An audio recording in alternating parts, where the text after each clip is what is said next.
This is an Air65 finally coming with the P1 system. What's up guys, Corey here with Airbender FPV and welcome to Newbie News.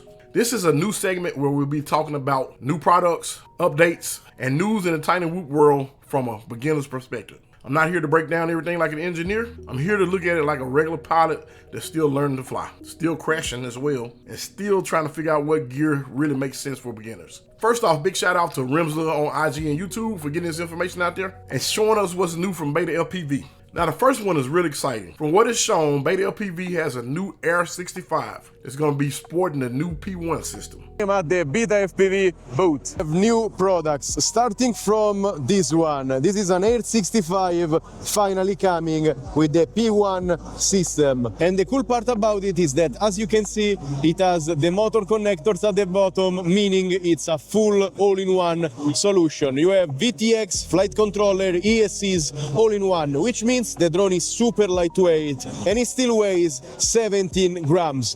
So it will be super interesting. I can't wait to try. For a lot of the guys that are getting to the LPV, the Air65 is one of the ones they start with. It's beginning to be one of my favorites. It's already small, and with this new P1 system that they have for this one, it's gonna still be very light. That's been one of the things that kind of hurt some of the other systems that were HD, the weight. The weight killed the battery real fast from some of the reviews that I saw. The really cool part is that it looked like an all-in-one setup. We're talking the VTX, flight controller, and the ESC, all in one. And according to the video, the motor connectors are right on the bottom, which is gonna make it really lightweight and a clean build. And of course, like they said, it's about 17 grams. Because once you start adding HD videos to tiny whoops, weight really matters. Too much weight will change how the drone feels, especially indoors, and it kills the performance. So if they keep it light and still give us HD video, that could be a big deal. But honestly, the part that really matters most to the people that bought the new P1 system and beginners is the fact that the ecosystem is expanding. They showed a new receiver that can go into different analog goggles. And to me, that might be the biggest news from all of this.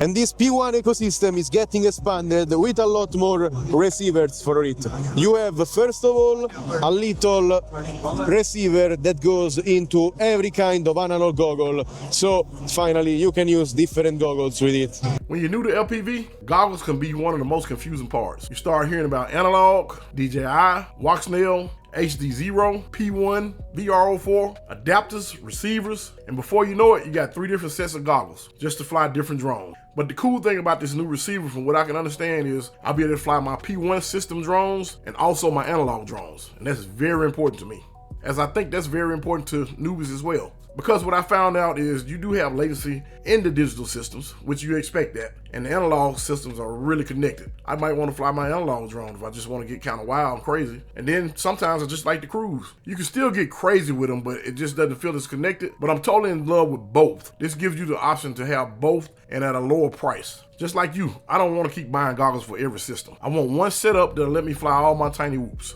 Now, let's talk about something else that just was listed. The new Meteor 75 Pro HD kit. This is a new ready-to-fly HD FPV kit for BetaFPV, and right now it's listed at about $320. In the box, you get the Meteor 75 Pro P1 whoop. Put a video above now so you guys can check that out.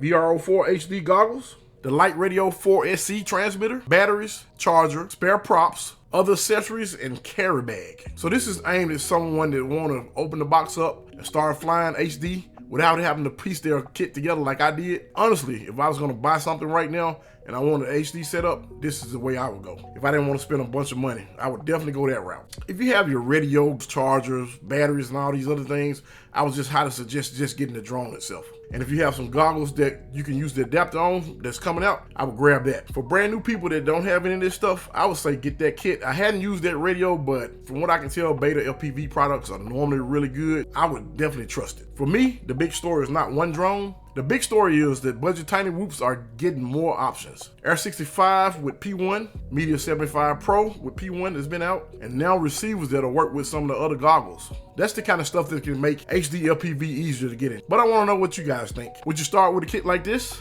Or would you still tell beginners to start with analog first? And there's no right or wrong answer to this.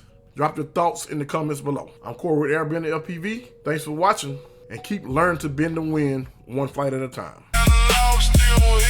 It keeps me alive.